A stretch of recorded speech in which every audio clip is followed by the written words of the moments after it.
Dude, she's so nice. She's just singing for us. Yeah, I know, right? Classic reaction. Can we crawl? Oh. Oh, she's not singing. Yeah, that's rude.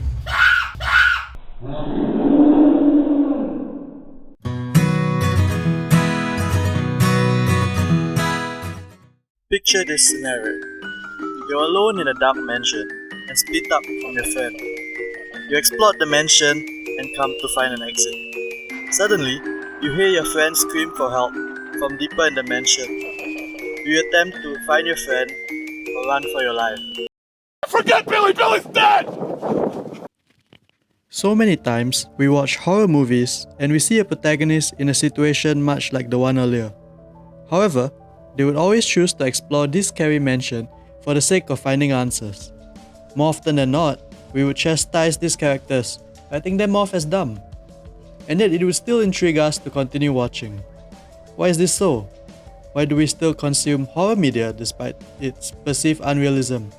Even more interestingly, why is horror such a popular genre?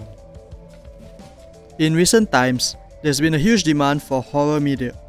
In 2017 alone, there were 9 horror films that earned more than 100 million in the box office, with it raking in almost 700 million globally. In other media, YouTubers have found great success in making let's play videos of horror games ranging from Resident Evil 7, which we played earlier as inspiration to this video, to Five Nights at Freddy's. In fact, PewDiePie, the second most subscribed content creator on YouTube, found its initial success in the horror game genre. Before answering these questions, we should first seek to understand what horror is.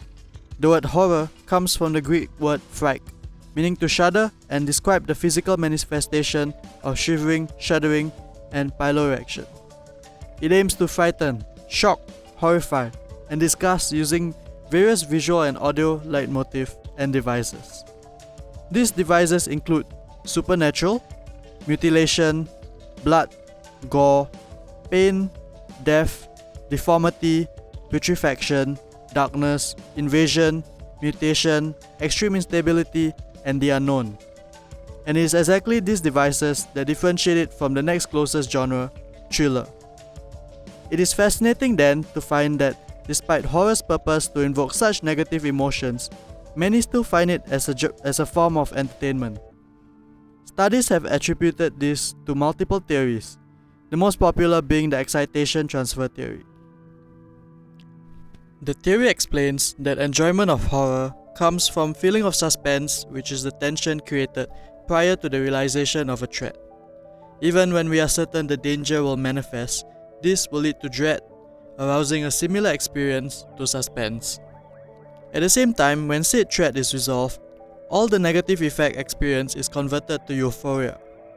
The feelings of relief and joy felt when the protagonists are able to overcome the danger is further amplified by the residual excitation from the exposure to the horror devices. According to this theory, there is thus a requirement for a positive outcome to induce the enjoyment and appreciation for the genre. This theory would thus fall short in explaining plots where the threat remains at the end of the story. Even despite the lack of resolution of a threat, there are numerous horror media films which attain much acclaim and commercial success. The Ring ends with Samara being unleashed onto the world, while It ends with Pennywise defeated but still very much alive. The former attained cult status with its twist ending, and the latter became the highest grossing horror film of all time. The excitation transfer theory also doesn't explain our interest in characters running around in darkness, trying to survive while attempting to resolve the threat. Instead, I would propose that another theory that plays into our human psyche, that the main driving force behind our fascination for horror is none other than our own human curiosity. The human curiosity remains an important feature in human psychology.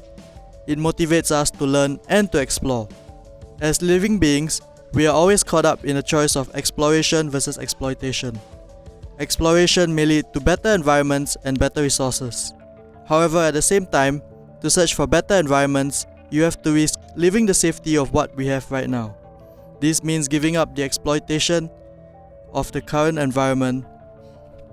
Human curiosity can be played out in two different ways. The first is perceptual curiosity. This is the feeling aroused when something surprises or puzzles us, usually not matching up with what we already know. This form of curiosity is ever present in horror settings. In more ways than one, the supernatural does not conform to our understanding of the world, defying the laws of sciences itself. Their abilities fascinates us as we are drawn to find out more about the occult. On the other hand, the mystery behind the hauntings or the killings intrigue us, and we are driven to find more clues, more information as to the cause behind the events. The second type of curiosity, epistemic curiosity, plays into our love for knowledge and desire to learn new things. As mentioned earlier, one of the main motives in horror is the unknown. We don't know of the path and the danger that lies ahead of us, and yet we can't help but be curious of what will happen if we take that route. What lies behind that door slammed shut on its own? Why is my daughter stuck to the ceiling of the bedroom? Where does this trail of blood lead to? We can't help but be intrigued by the unknown that we face right in front of us. Well, obviously, there are other elements involved as well, namely fear and danger. There are obvious risks involved.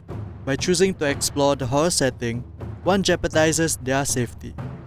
Furthermore, the element of fear could impede their exploration and prevent progress. Given all these elements, I would liken the horror protagonist's experience to that of a game. His goal is to gain more information through exploring, eventually solving the mystery and potentially finding a way to defeat the big bad. At the same time, he has to play his cards correctly while putting his own life on the line.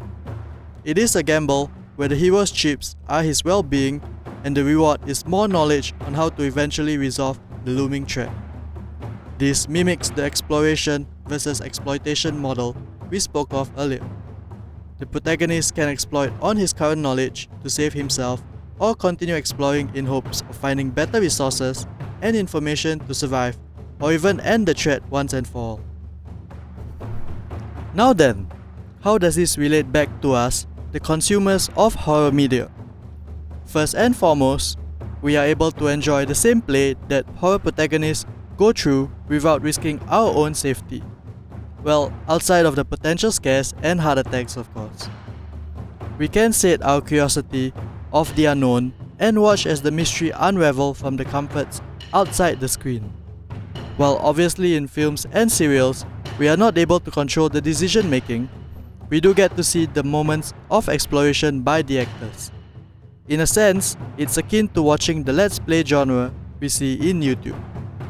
In games and more interactive mediums, we are able to choose between looking for more clues to better understand the lore and even better equipment, or alternatively we can just rush headfirst into the action. Looking back, our theory may not be too far off from the original excitation transfer theory. The main difference lies in the fact that the curiosity theory hinges more on the exploration aspect to find a resolution rather than the resolution itself. Enjoyment is thus derived throughout the episode rather than towards its conclusion. In a sense, its focus is on the journey rather than the destination. Thank you for watching the video till its conclusion. If you enjoyed it, you can leave behind a like as well as your thoughts in the comment below. Till next time, see you later, bye guys!